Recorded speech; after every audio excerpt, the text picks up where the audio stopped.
साथियों, आइए मेरे इस YouTube चैनल यूनिक स्टडी में आप सभी का तहे दिल से स्वागत है।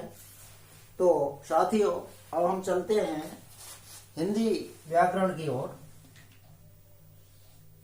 तो सबसे पहले हम जानते हैं कि व्याकरण क्या है।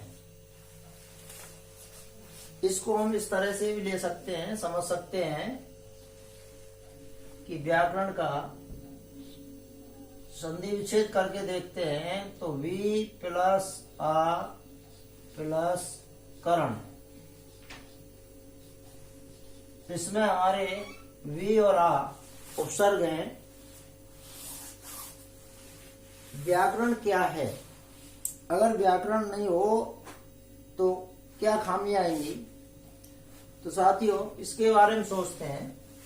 अगर व्याकरण नहीं होती तो किसी भी भाषा को हम शुद्ध रूप में ना तो लिख सकते, ना बोल सकते और ना ही पढ़ सकते। तो व्याकरण वह शास्त्र है, व्याकरण वह शास्त्र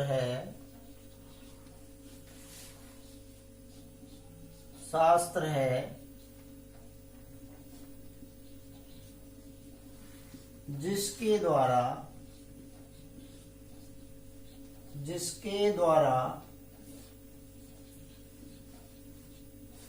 हम किसी भाषा को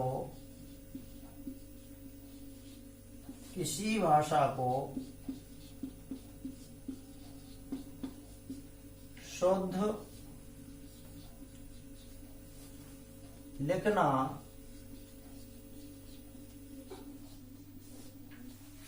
बोलना और पढ़ना सीखते हैं।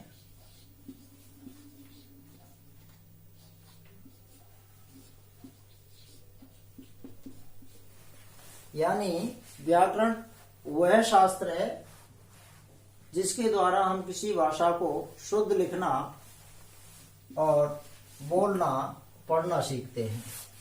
अगर व्याकरण नहीं होती तो साथियों, हम किसी भाषा को ना तो शुद्ध बोल सकते, ना लिख सकते और ना ही उसको पढ़ सकते हैं।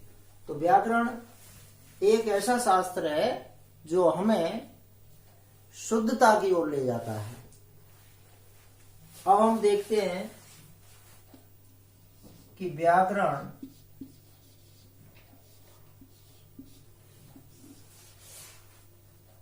की सामान्य जानकारी क्या है। व्याकरण की सामान्य जानकारी,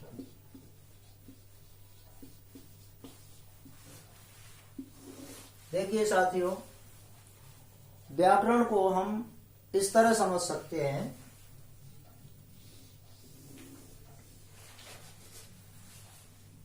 यानी व्याकरण को हम 3 भागों में बांट सकते हैं। पहला है वर्ण विचार,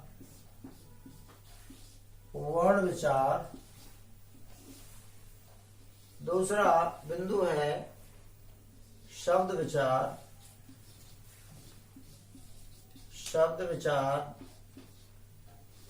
और तीसरा बिंदु है वाक्य विचार।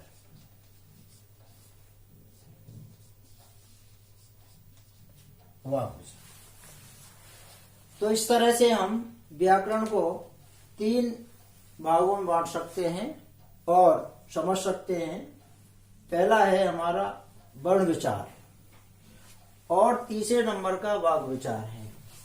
इन दोनों का, वर्ण विचार का और वाक्य विचार का, एक सीमित क्षेत्र होता है, जबकि शब्द विचार का क्षेत्र इनसे अधिक होता है।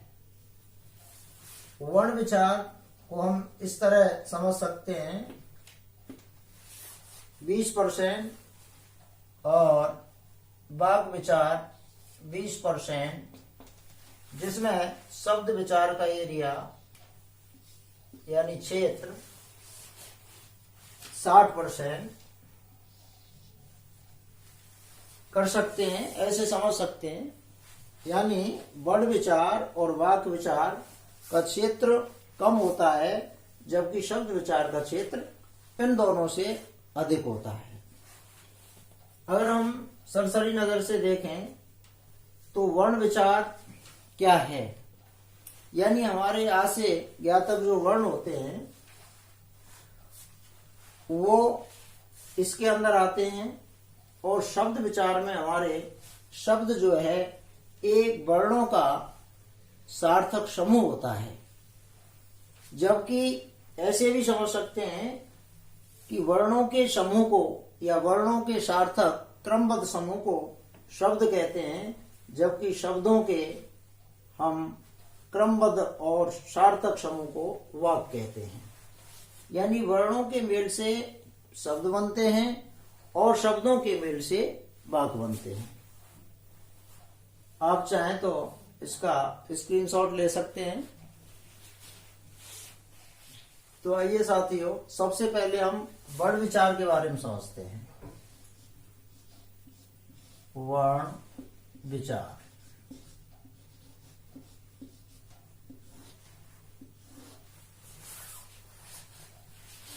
वर्ण क्या है, वर्ण कहते किसे हैं, पहले हमें ये समझना है वर्ण क्या होता है। वर्ण के बारे में हम समझें तो वर्ण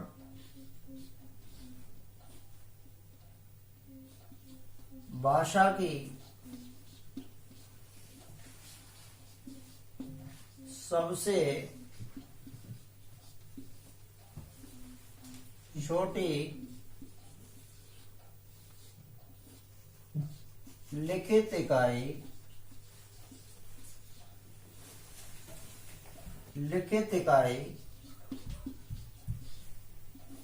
जिसके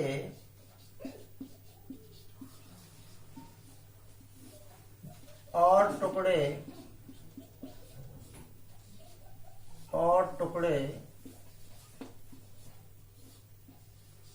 न किए जा सकें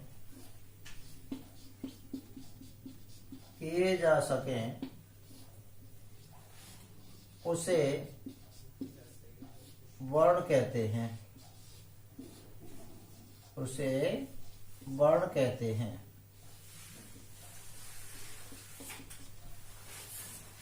यानी वर्ण जो है भाषा की सबसे छोटी और लिखित इकाई होती है। लिखित इकाई क्यों होती है? क्योंकि जैसे मान लीजिए हमने लिख दिया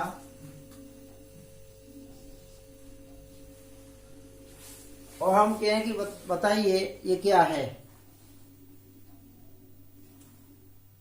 तो साथियों अगर हमने इसको लिख दिया है, केवल पढ़ा नहीं है, इसकी ध्वनि का उच्चारण नहीं किया है, तो इसको वर्ण कहेंगे। और इसे हमने बोल दिया क, तो क बोलने पर ये ध्वनि बन जाती है। यानी किसी भी वर्ण को हम लिख देते हैं तो वह वर्ण कहलाता है, और उसका हम ध्वनि में उच्चारण कर देते हैं तो वह स्वर बन जाता है, ध्वनि बन जाती है। तो वर्ण जो है भाषा की सबसे छोटी लिखित इकाई होती है, जिसको ऐसे भी समझ सकते हैं, अथवा लिपि चिन्हों को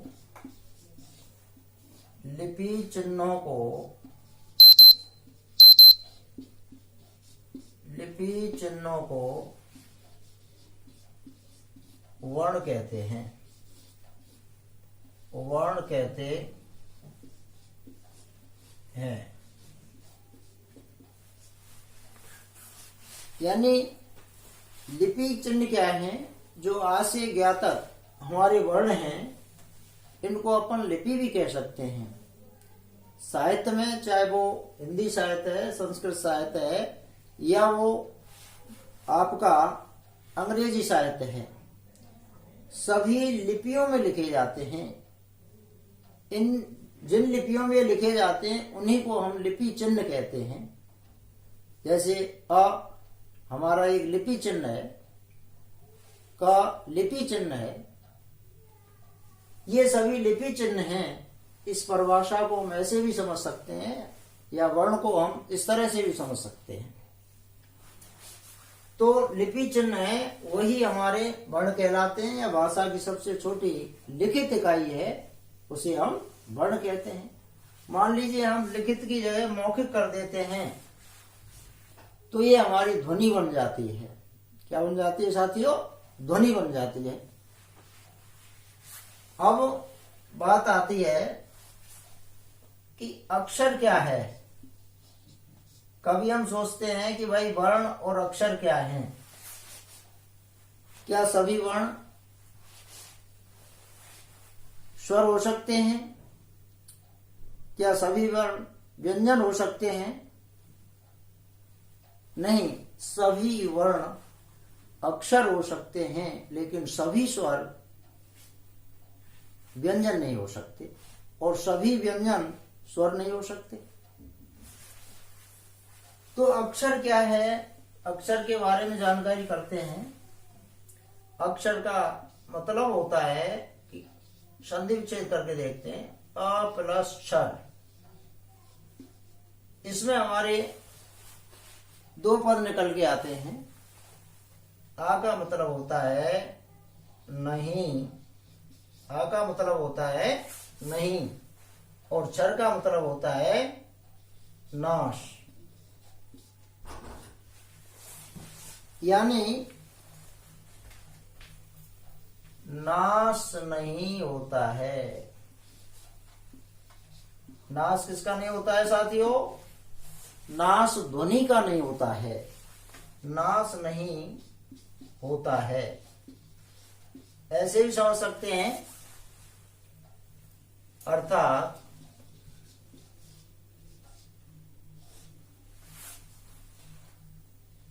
ध्वनि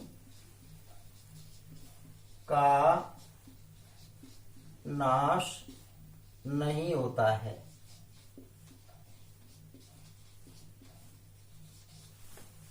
साथियों, आप चाहें तो इसका स्क्रीनशॉट ले सकते हैं। तो साथियों, वर्ड में से आपके लिए प्रश्न किस तरह आते हैं? प्रश्न निर्माण।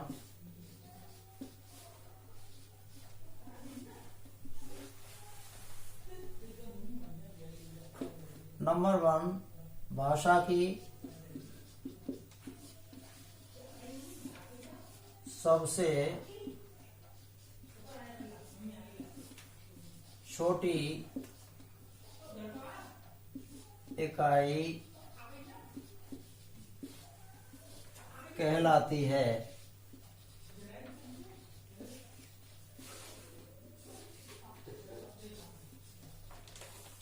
तो भाषा की सबसे छोटी इकाई क्या कहलाती है साथियों? वर्ड। दूसरा क्वेश्चन है, भाषा की सबसे छोटी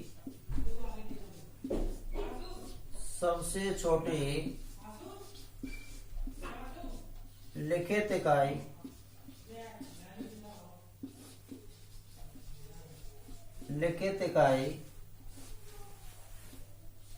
कहलाती है।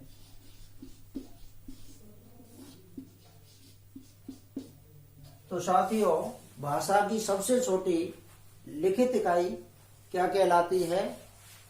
वर्ण। भाषा की सबसे छोटी लिखित इकाई वर्ण कहलाती है।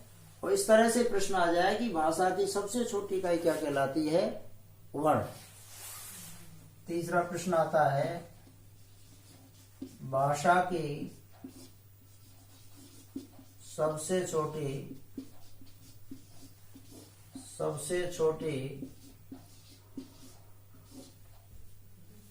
मौखिक इकाई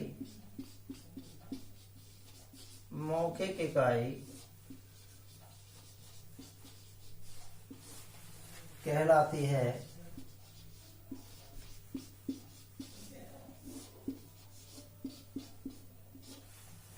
तो साथियों, भाषा की सबसे छोटी मौखिक इकाई क्या कहलाती है?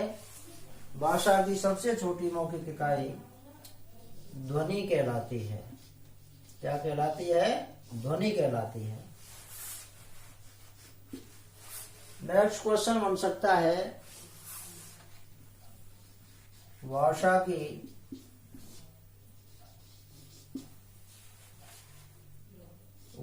की मूल इकाई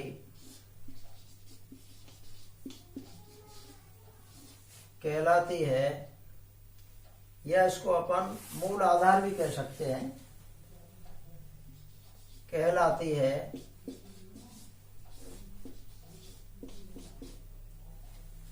भाषा की मूल इकाई क्या कहलाती है साथियों? ध्वनि। भाषा की मूल इकाई भी ध्वनि कहलाती है। नेक्स्ट प्रश्न बन सकता है,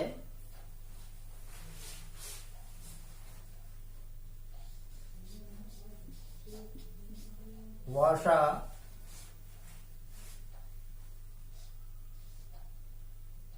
में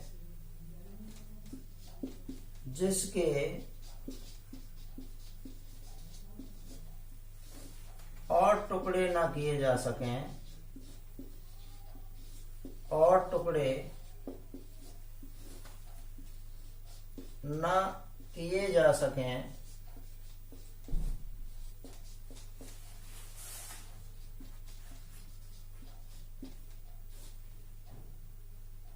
वह कहलाती है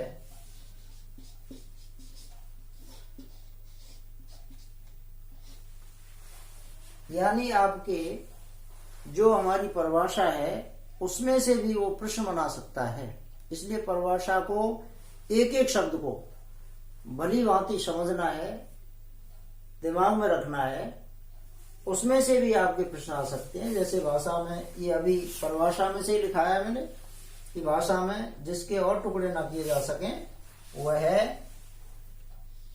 वर्ड कहलाता है, वह वर्ड कहलाता है।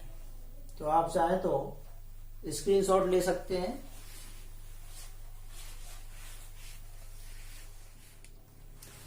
तो आइए साथियों, इसी श्रृंखला में वर्णों पर और कुछ प्रभाव डालते हैं। हिंदी वर्णमाला।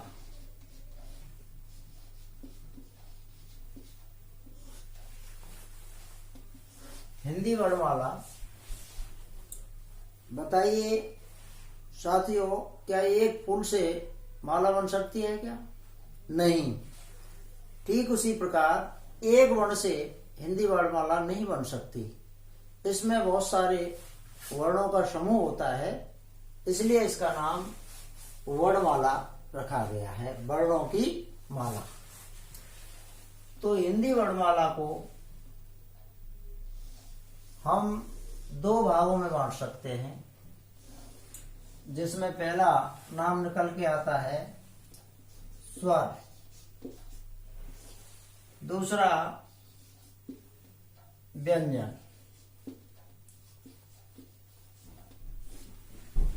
यानी जो हमारी हिंदी वर्णमाला है उसको हम दो भागों में बांट सकते हैं। कुछ हमारे स्वर होते हैं और कुछ व्यंजन वर्ण होते हैं। अब हम देखते हैं कि स्वर क्या है और व्यंजन क्या है। स्वर हमारे स्वतंत्र वर्ण होते हैं, जिनके उच्चारण में हमें अन्य किसी वर्ण की आवश्यकता नहीं होती है। यानी बिना दूसरे वर्णों की सहायता के जो वर्ण बोले जाते हैं उनको हम स्वर के नाम से जानते हैं। और व्यंजन वर्ण बिना स्वरों की सहायता के नहीं बोले जा सकते। इसको हम ऐसे भी समझ सकते हैं कि व्यंजन वर्ण स्वरों की सहायता से बोले जाते हैं, उन वर्णों को हम व्यंजन वर्ण कहते हैं। हमारी हिंदी वर्णमाला में स्वर आपके 11 होते हैं और इनकी मात्राएं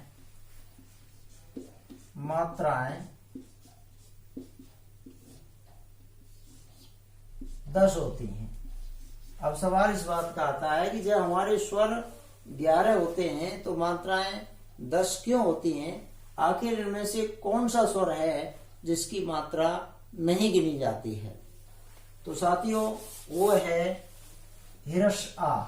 हिरस आ की मात्रा नहीं गिनी जाती है, इसलिए मात्राएं हमारी 10 होती हैं और स्वरों की मात्राएं 10 होती हैं, कुल स्वर 11 होते हैं। अब 11 स्वर कौन कौन से हैं वो देख लेते हैं। हिरसा, दीर्घा, हिरस ई, दीर्घ ई, हिरस ओ, दीर्घ ओ, ए, और आपकी री से ऋषि ए, आई, ओ और औ। ये हमारे 11 स्वर होते हैं। गिनके देखते हैं। 1 2 3 4 5 6 7 8 9 10 11। इस तरह से हमारे आ से लेकर के औ तक के स्वरों के अंदर आते हैं। स्वर वर्ण है ये हमारे। अब इन स्वर वर्णों में कुछ वर्ण हमारे ऐसे होते हैं जो रस के अंदर आते हैं और कुछ हमारे दीर्घ के अंदर, जैसे छोटा है, छोटी ई है, छोटा ओ है, छोटी री है, ये हमारे हिरस स्वर के अंदर आते हैं। अब इनको देखेंगे। पहले देखते हैं कि व्यंजन कितने होते हैं। व्यंजन हमारे 33 होते हैं। व्यंजन वर्णों की संख्या 33 होती है, जिनमें का से लेकर के का से और हा तक इनकी संख्या होती है, जो व्यंजन वर्ण के अंदर आते हैं। तो 11 हमारे स्वर और 33 व्यंजन वर्ण होते हैं। अगर इनका हम टोटल करें तो ये निकल के आते हैं 11 और 33 44। यानी हिंदी वर्णमाला में वर्णों की संख्या कुल 44 होती है। अब देखिए, ये हमारे स्वर वर्ण हैं। इन स्वर वर्णों को भी 2 भागों में विभक्त किया गया है। ऐसे लिख सकते हैं। कुछ हमारे हिरस वर्ण होते हैं, हिरस। कुछ दीर्घ होते हैं, दीर्घ स्वर वर्ण है। हिरस के अंदर आते हैं छोटा, कौमा, छोटी, कौमा, छोटा ओ, कौमा, रे। ये कुल मिलाकर के आपके 4 वर्ण हैं। यानी 4 हमारे हिरस के अंदर आते हैं और दीर्घ वर्ण के अंदर आते हैं हमारे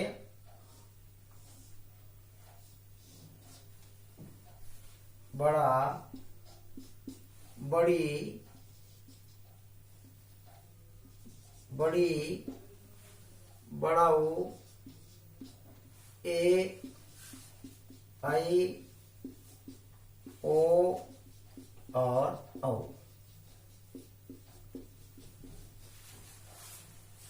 इनको गिन के देखते हैं।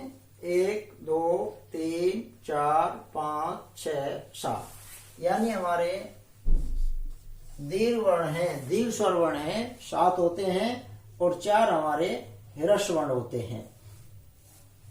4 और 7 11, तो कुल मिलाकर के स्वर वर्ण हमारे 11 होते हैं। यानी स्वर वर्णों की संख्या है टोटल 11 होती है। इनमें हम देखते हैं कुछ हमारे ये 4 वर्ण हैं, छोटा, छोटी, छोटा ओ, री। इनको हम मूल स्वर के नाम से भी जानते हैं। इनको मूल स्वर भी कहते हैं। अब आपके ये 4 हमारे संयुक्त स्वर वर्ण कहलाते हैं। संयुक्त स्वर वर्ण।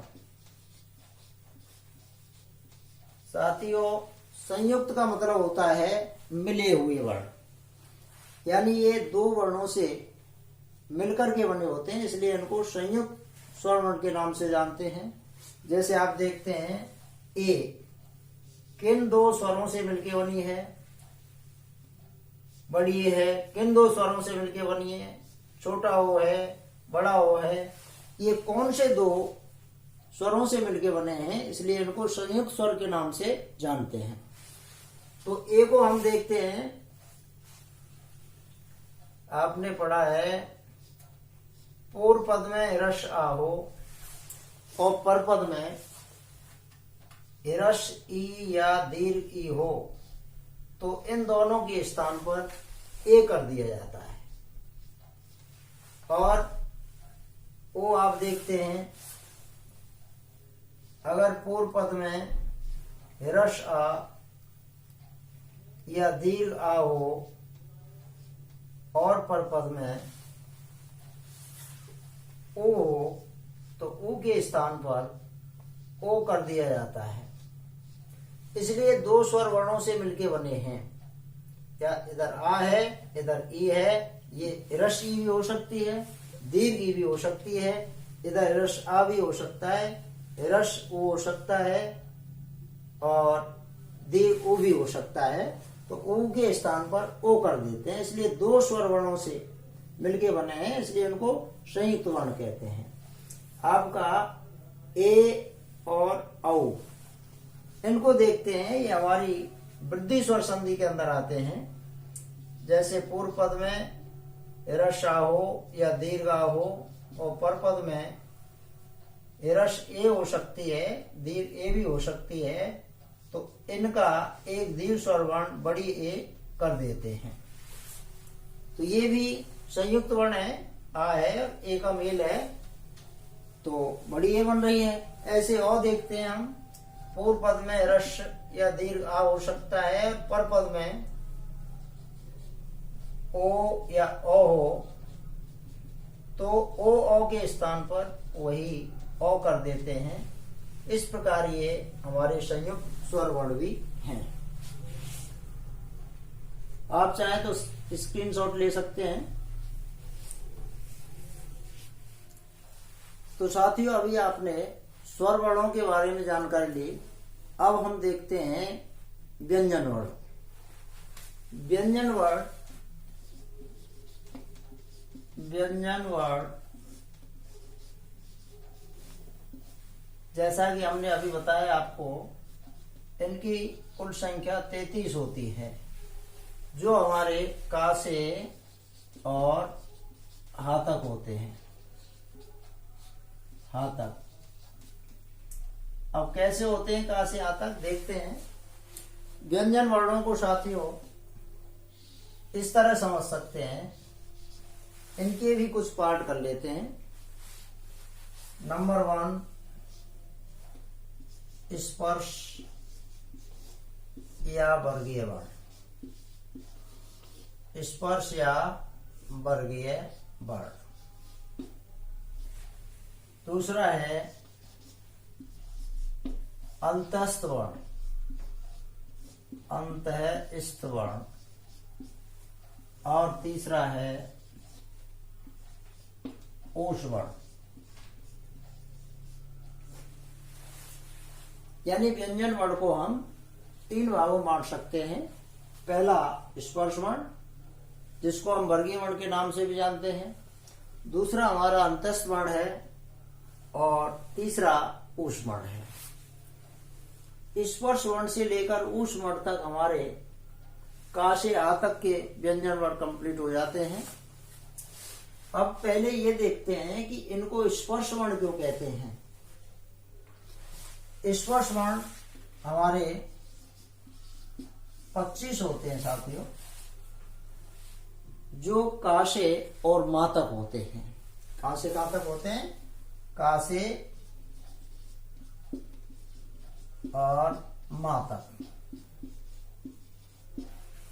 इनको स्पर्श वर्ण इसलिए कहते हैं जब हम अंदर से ध्वनि निकालते हैं तो वो ध्वनि या तो हमारे कंठ से या तालु से या मूर्धा से या ओष्ठों से या दंत से स्पर्श करती है, उनको छूती है वह ध्वनि, इसलिए इनको हम स्पर्श वर्ण के नाम से जानते हैं।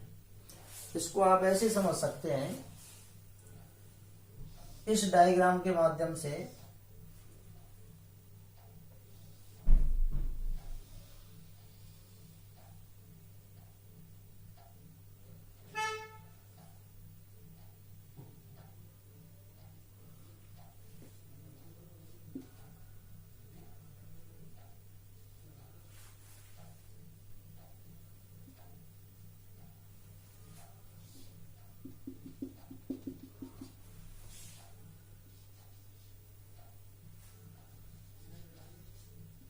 ये ध्वनि हमारी निकल के आती है और धीरे धीरे ऊपर चलती है, ये हमारा कंठ होता है, इसको कंठ के नाम से जानते हैं।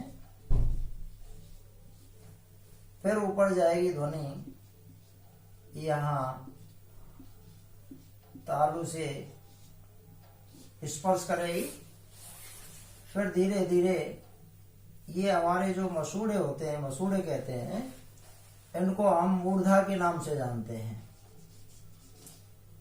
किस नाम से जानते हैं साथियों? मूर्धा के नाम से जानते हैं। ये हमारे दंत हैं, दंत। इस तरह जब ध्वनि अंदर से निकलती है तो वह कंठ से स्पर्श करती है, तालु से स्पर्श करती है और मूर्धा से स्पर्श करती है, दंत से करती है और ये ओष्ठ से भी स्पर्श करती है। तो ध्वनि का विभिन्न स्थानों पर स्पर्श करना ही हमारे वर्गीय वर्ण या स्पर्श वर्ण कहलाते हैं। अब इनको वर्गीय वर्ण क्यों कहते हैं? क्योंकि वर्गीय वर्ण ये हमारे 25 वर्ण होते हैं जो एक वर्ग की स्थिति में होते हैं। वर्ग वह आकृति होती है जिसकी चारों भुजाओं की नाप बराबर होती है। ठीक इसी प्रकार इनको इस तरह से लिखा जाता है क, ख, ग, घ और अंग है। क्या कहते हैं इसको? अंग है। च, श, ज, झ, इया, ट, ठ, ड, ढ, अड़े, त, थ, द, ध, न, प, फ, ब, भ, म। इस तरह साथियों ये हमारे 25 वर्ण होते हैं। इधर से हम इनको गिने तो 1 2 3 4 5। इधर से गिने 1 2 3 4 5। इधर से गिने 1 2 3 4 5। इधर से गिने 1 2 3 4 5। यानी चारों तरफ अगर इनकी गिनती करें तो 5-5 की गिनती में आते हैं। इसलिए इनको वर्गीय वर्ण कहते हैं, क्योंकि इनकी स्थिति है, इनके लिखने की स्थिति है, वो एक वर्ग विशेष के रूप में होती है। यानी एक वर्ग विशेष के रूप में इनको लिखा जाता है, इसलिए इनको हम वर्गीय वर्ण कहते हैं। इनको हम ऐसे नहीं लिख सकते, ये 5 वर्ण हमने इधर लिख दिए और 4 से फिर इसी लाइन में लिख दिए, ऐसा लिखना गलत है। क्योंकि वर्गीय वर्णों को एक विशेष वर्ग में लिखा जाता है अब 5 का 5 से गुणा करेंगे, वर्ग का भुजा का गुणा भुजा से करते हैं तो उसका क्षेत्रफल आता है। ऐसे ही 5 का गुणा 5 से करते हैं तो 5 गुणा 5 बराबर 25। तो इसके अंदर जो वर्ण है, हमारे व्यंजन वर्ण है, उनकी संख्या कितनी होगी? 25 होगी। इसलिए इनको हम वर्गीय वर्ण या स्पर्श वर्ण कहते हैं। अंतःस्थ वर्ण, अब इस माँ के बाद 4 वर्ण और बढ़िए, य, र, ल और व, ये हमारे 4 वर्ण होते हैं। इनको अंतःस्थ वर्ण क्यों कहते हैं ये समझते हैं। क्योंकि जो हमारे अंदर की ध्वनि है वो अंदर ही स्थित होती है। अंतः मीन्स अंदर, स्थ मीन्स स्थित होना। ध्वनि है बाहर नहीं निकलती है। जैसे हम या का उच्चारण करें तो यो, र, र, वो, यानी ध्वनि हमारी बाहर नहीं निकल पा रही है, अंदर ही ऐसा लगता है कि अंदर ही बोल रही है, इसलिए इनको अंतःस्थ कहते हैं। ध्वनि अंदर ही स्थित रहती है। अब इसके बाद में 4 वर्ण आते हैं हमारे, श, श, श और हा। दोस्तों, इन 4 वर्णों को हम ऊष्म वर्ण क्यों कहते हैं? जैसा कि हम जानते हैं कि ऊष्म कहते हैं ऊष्मा, ऊष्मा मीन्स गर्मी। जब हम इन वर्णों का उच्चारण करते हैं, चारों वर्णों का, तो हमारे अंदर से मुख के द्वारा गर्म वायु बाहर निकलती है, इसलिए इनको हम ऊष्म वर्ण के नाम से जानते हैं। आप चाहें तो स्क्रीनशॉट ले सकते हैं।